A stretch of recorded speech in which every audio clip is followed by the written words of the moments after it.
Hello friends, I hope you all are doing well. आज हम पढ़ेंगे पाठ वाच्य।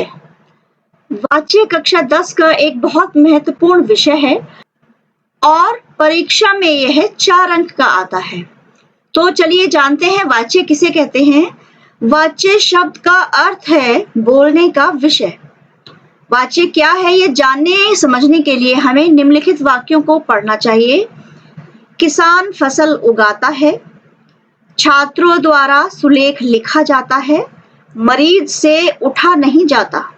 अगर आप इन तीनों वाक्यों को ध्यानपूर्वक देखेंगे तो आपको समझ में आएगा कि इन वाक्यों में क्रिया का विधान एक समान नहीं है, यानी क्रिया जो है वो एक ही जैसी नहीं है। पहले वाक्य में प्रयुक्त क्रिया का विधान कर्ता जो कि किसान है के अनुसार किया गया है। किसान फसल उगाता है, तो इस वाक्य में जो क्रिया हमने प्रयोग की है वह कर्ता के अनुसार है, यानी किसान के अनुसार है। दूसरे वाक्य में क्रिया का विधान सुलेख के अनुसार किया गया है कि छात्रों द्वारा सुलेख लिखा जाता है। और तीसरे वाक्य में क्रिया का विधान भाव के अनुसार किया गया है कि मरीज से उठा नहीं जाता।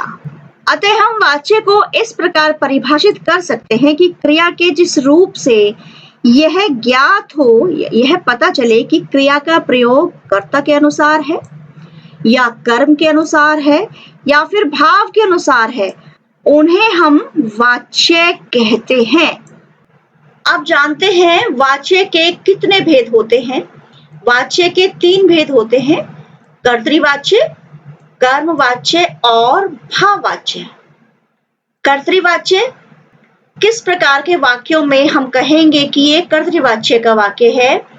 जिन वाक्यों में कर्ता की प्रधानता होती है और क्रिया का विधान कर्ता के लिंग वचन के अनुसार होता है, उन्हें कर्तृवाच्य कहते हैं। जैसे आप देखिए, कबूतर दाने चुग रहे हैं, तो दाने चुग रहे हैं, कबूतर यहाँ पर बहुवचन है और इस बहुवचन के अनुसार ही क्रिया का विधान किया गया है, चुग रहे हैं। लड़के क्रिकेट खेल रहे हैं, लड़के बहुवचन है और क्रिया का विधान भी हमने बहुवचन में ही किया है, खेल रहे हैं। रोहन पुस्तकें खरीद रहा है, रोहन एक वचन है और पुल्लिंग है, तो इसकी क्रिया भी एक वचन और पुल्लिंग में ही प्रयोग की गई है। सूर्य चमक रहा है, एक वचन और पुल्लिंग, तो क्रिया का विधान भी एक वचन और पुल्लिंग में ही किया गया है। रौनक सेब खा रही है, रौनक एक स्त्रीलिंग है, तो हमने क्रिया का विधान भी स्त्रीलिंग के अनुसार खा रही है किया है। महक निबंध लिखती है, महक एक स्त्रीलिंग और एक वचन है, तो इसमें क्रिया का विधान भी एक वचन और स्त्रीलिंग में भी किया गया है। तो इन वाक्यों को पढ़कर हमारी समझ में ये आया है कि जिन वाक्यों में क्रिया का विधान कर्ता के अनुसार होता है वो कर्तृवाच्य के वाक्य होते हैं।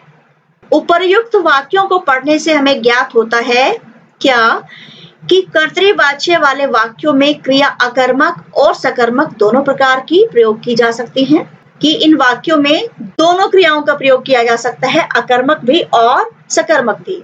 और इन वाक्यों में क्रिया का प्रयोग सदैव कर्ता के अनुसार किया जाता है।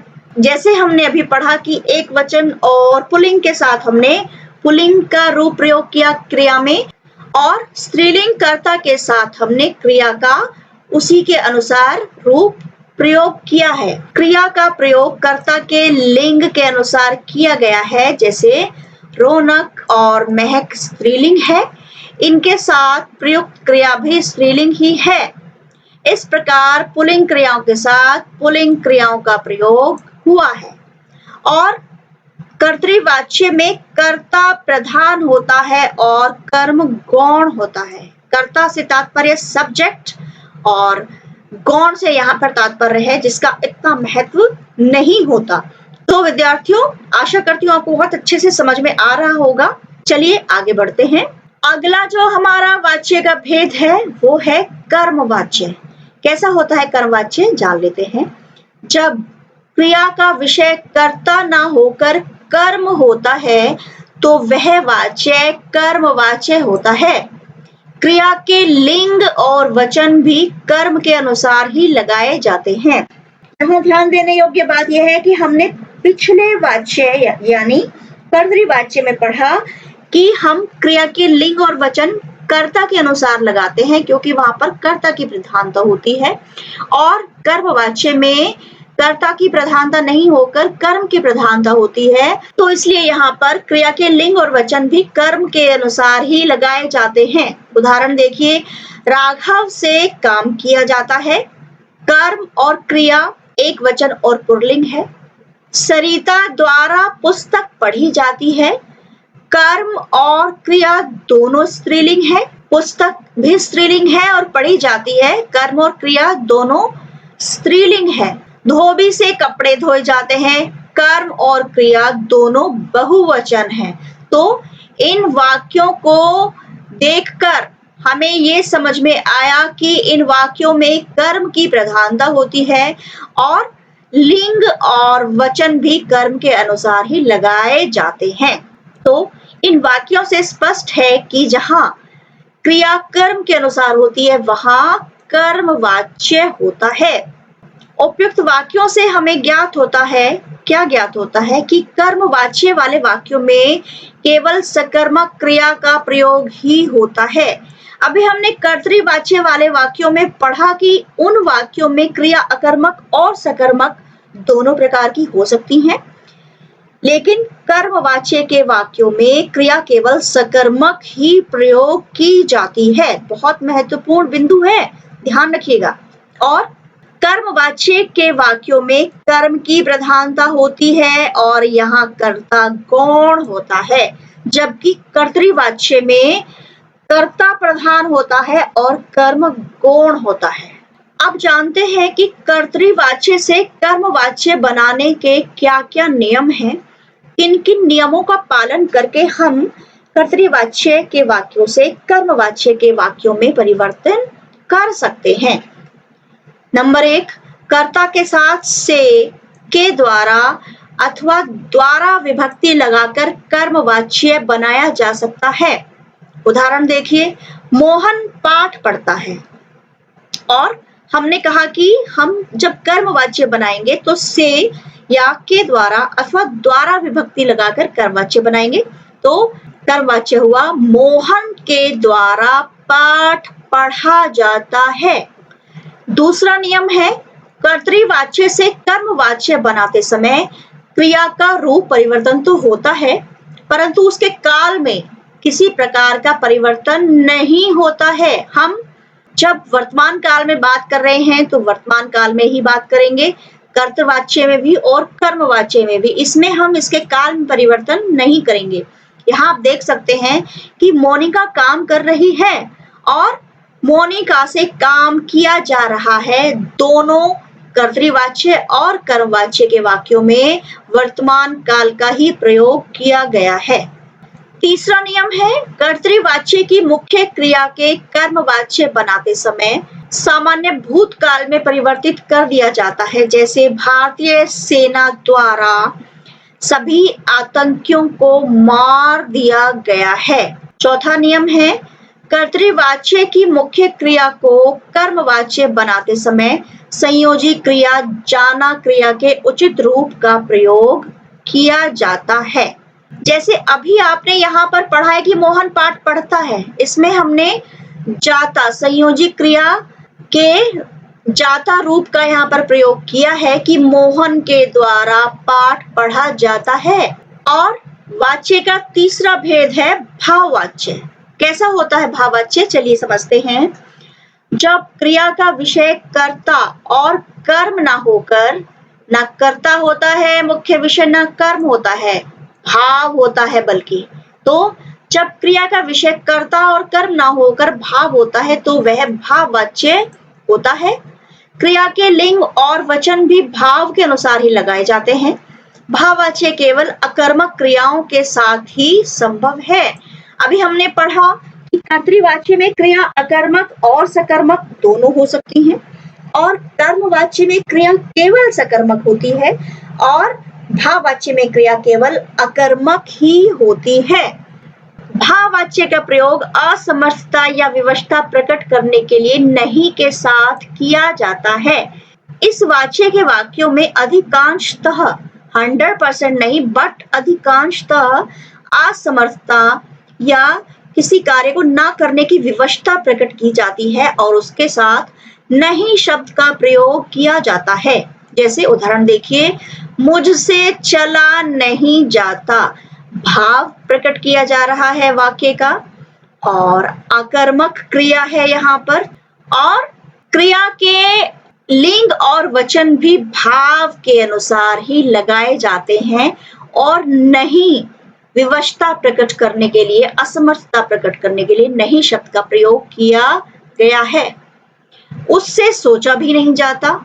तो उपयुक्त वाक्यों में हम देखते हैं कि भाववाच्य में क्रिया सदैव अकर्मक होती है, इसमें क्रिया के भावों की प्रमुखता होती है और इसमें प्रयुक्त क्रिया एक वचन, अकर्मक, पुल्लिंग और अन्य पुरुष में होती है। इन वाक्यों में विवशता या असमर्थता प्रकट करने के लिए नहीं का प्रयोग किया जाता है। ये बहुत महत्वपूर्ण और ध्यान देने योग्य बिंदु हैं। अब पढ़ते हैं कि कर्तृवाच्य से भाववाच्य बनाने के क्या-क्या नियम होते हैं। जब हम कर्तृवाच्य के वाक्यों को भाववाच्य में बदलेंगे तो किन-किन नियमों का हम पालन करेंगे। नंबर 1, भाववाच्य के वाक्यों में कर्म नहीं होता, क्योंकि क्रिया अकर्मक होती है तो कर्म नहीं होता। नंबर 2, कर्ता के साथ से द्वारा विभक्ति लगाकर वाक्य बनाया जा सकता है। जैसे हम कर्मवाच्य के वाक्य बनाते हैं, वहां पर से, द्वारा या के द्वारा विभक्ति लगाई जाती है, उसी प्रकार से ये वाक्य भी बनाए जाएंगे। परंतु क्या होगा, इनमें क्रिया अकर्मक और नहीं का प्रयोग किया जाएगा। जैसे बालकों से लिखा नहीं जाता है। कर्तृवाच्य में वाक्य की क्रिया को ही वाक्य का कर्ता बना दिया जाता है और भाववाच्य में क्रिया स्वयं प्रधान होती है। जैसे घायल होने के कारण उससे उठा नहीं गया। भाववाच्य वाक्यों में क्रिया सदैव अन्य पुरुष, पुल्लिंग और एक वचन में रहती है और सहायक क्रिया के रूप में जाना क्रिया के रूपों का प्रयोग होता है। जैसे अभी हमने कर्मवाच्य में पढ़ा था कि सहायक क्रिया के रूप में जाना क्रिया के रूपों का प्रयोग किया जाता है। जैसे राम से नहीं सोया जाता है। और आप जानते हैं वाच्य परिवर्तन क्या होता है। कर्तृवाच्य से कर्मवाच्य के वाक्य बनाना। कर्तृवाच्य से कर्मवाच्य बनाने के लिए निम्नलिखित बातों का ध्यान हमें रखना चाहिए। नंबर 1, कर्तृवाच्य की मुख्य क्रिया को सामान्य भूतकाल में बदल देना चाहिए। नंबर 2, कर्ता के साथ से, के द्वारा या द्वारा जोड़ना चाहिए। नंबर 3, क्रिया के बदले रूप के साथ जाना क्रिया का रूप लगाना चाहिए। और नंबर 4, कर्म के साथ यदि विभक्ति का प्रयोग किया गया है तो उस विभक्ति को हम हटा देते हैं। जैसे उदाहरण देखिए, कर्तृवाच्य के वाक्यों से हम कर्मवाच्य के वाक्यों में किस प्रकार परिवर्तन करेंगे। पहला वाक्य है, कवि कविता सुनाता है और कवि द्वारा कविता सुनाई जाती है। तो यहाँ पर द्वारा विभक्ति हमने यहाँ पर लगाई गई है और कर्म की प्रधानता इस प्रकार के वाक्यों में हो गई है। अध्यापिका कहानी सुनाती है, अध्यापिका द्वारा कहानी सुनाई जाती है। माली फल तोड़ता है, माली द्वारा फल तोड़े जाते हैं। लड़के क्रिकेट खेल चुके हैं, लड़कों द्वारा क्रिकेट खेला जा चुका है। रश्मि ने पुस्तकें खरीदी, रश्मि द्वारा पुस्तकें खरीदी गईं। माली ने उद्यान में पौधे लगाए, माली द्वारा उद्यान में पौधे लगाए गए। मानसी पत्र लिखती है, मानसी द्वारा पत्र लिखा जाता है। मोहन ने भिखारी को भोजन दिया, मोहन द्वारा भिखारी को भोजन दिया गया। मैं अगले महीने ताजमहल देखने जाऊंगा और मेरे द्वारा अगले महीने ताजमहल देखने जाया जाएगा। वह गरीबों को दान देता है, उसके द्वारा गरीबों को दान दिया जाता है। कर्मवाच्य से कर्तृवाच्य, कर्मवाच्य से कर्तृवाच्य में परिवर्तन के उदाहरण देखिए। ये कर्मवाच्य के वाक्य हैं और ये कर्तृवाच्य के वाक्य हैं। कैसे बदले जाएंगे देखते हैं। छात्रों के द्वारा पाठ याद किया गया और बहुत सिंपल है, छात्रों ने पाठ याद किया। कामिनी द्वारा सफाई की गई, कामिनी ने सफाई की। अनीता द्वारा सब्जियां खरीदी गई, अनीता ने सब्जी खरीदी। किसान के द्वारा खेत की जुताई की गई, किसान ने खेत की जुताई की। मयंक द्वारा निबंध लिखा गया, मयंक ने निबंध लिखा। सैनिकों द्वारा देश की रखवाली की जाती है, सैनिक देश की रखवाली करते हैं। पुनीता द्वारा कपड़े सिले जाते हैं, पुनीता कपड़े सिलती है। ड्राइवर के द्वारा ब्रेक लगाए गए और ड्राइवर ने ब्रेक लगाए। ऑस्ट्रेलिया द्वारा क्रिकेट का विश्व कप जीता गया और ऑस्ट्रेलिया ने क्रिकेट का विश्व कप जीता। नेताजी द्वारा नए अस्पताल का उद्घाटन किया गया, नेताजी ने नए अस्पताल का उद्घाटन किया। तो देखा आपने कितना सरल है, कितना आसान है। आप जरा सा इसको समझकर और बहुत सहजता के साथ वाच्य परिवर्तन कर सकते हैं। कर्तृवाच्य से भाववाच्य के वाक्य बनाना देखते हैं कैसे बनेंगे। कर्तृवाच्य से भाववाच्य बनाते समय हमें निम्नलिखित बातों का ध्यान रखना चाहिए। क्या? कर्ता के साथ से विभक्ति चिन्ह लगाना चाहिए। क्रिया को एक वचन और अन्य पुरुष में रखना चाहिए और क्रिया को भूतकालिक रूप बनाकर काल के अनुसार जा क्रिया का रूप लगाना चाहिए। जैसे देखते हैं उदाहरण। कर्तृवाच्य से भाववाच्य में परिवर्तन के उदाहरण। विभोर हंसता है, विभोर से हंसा जाता है। माँ रो भी नहीं सकती, माँ से रोया भी नहीं जाता। तो यहाँ पर भाव की प्रधानता है। मरीज उठ नहीं सकता, मरीज से उठा नहीं जाता। घायल व्यक्ति चल नहीं सकता, घायल व्यक्ति से चला नहीं जाता। बीमारी के कारण वह बैठ नहीं सकता, बीमारी के कारण उससे बैठा भी नहीं जाता। असमर्थता, विवशता का भाव, असमर्थता का भाव। अधिकांश वाक्यों में पक्षी कलरव करेंगे, पक्षियों द्वारा कलरव किया जाएगा। इस गंदगी में मैं नहीं रह सकता, इस गंदगी में मुझसे नहीं रहा जाएगा। वे घूमने जाते हैं, उनसे घूमा जाता है। मोहन पैदल चल नहीं सकता, मोहन से पैदल चला नहीं जाता। हिरण भाग नहीं सकता, हिरण से भागा नहीं जाता। खिलाड़ी दौड़ नहीं सका, खिलाड़ी से दौड़ा नहीं गया। बीमार व्यक्ति डॉक्टर के पास न जा सका और बीमार व्यक्ति से डॉक्टर के पास न जाया गया। और अब देखते हैं भाववाच्य से कर्तृवाच्य में परिवर्तन के कुछ उदाहरण। जैसे रोहिणी से उठा नहीं जाता, रोहिणी उठ नहीं सकती। उठो, इधर उधर घूमा जाए, उठो इधर उधर घूमते हैं। ये कर्तृवाच्य के वाक्य हैं और ये भाववाच्य के वाक्य हैं। इंजेक्शन लगने के बाद रोगी से रात भर सोया गया, इंजेक्शन लगने के बाद रोगी रात भर सोता रहा। मोटे खिलाड़ियों से भागा ना जा सका, मोटे खिलाड़ी भाग ना सके।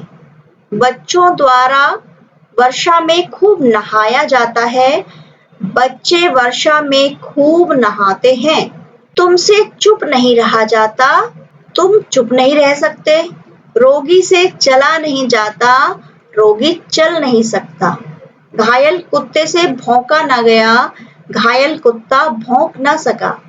मच्छरों के कारण हमसे रात भर सोया ना जा सका, मच्छरों के कारण हम रात भर सो ना सके। चलो बाग में टहला जाए, चलो बाग में टहलते हैं। उससे जोर जोर से हंसा गया, वह जोर जोर से हंसा। चोर से सरपट भागा न गया, चोर सरपट भाग ना सका। तो विद्यार्थियों, यह था पाठ वाच्य। आशा करती हूँ आपको बहुत अच्छे से समझ में आया होगा। धन्यवाद।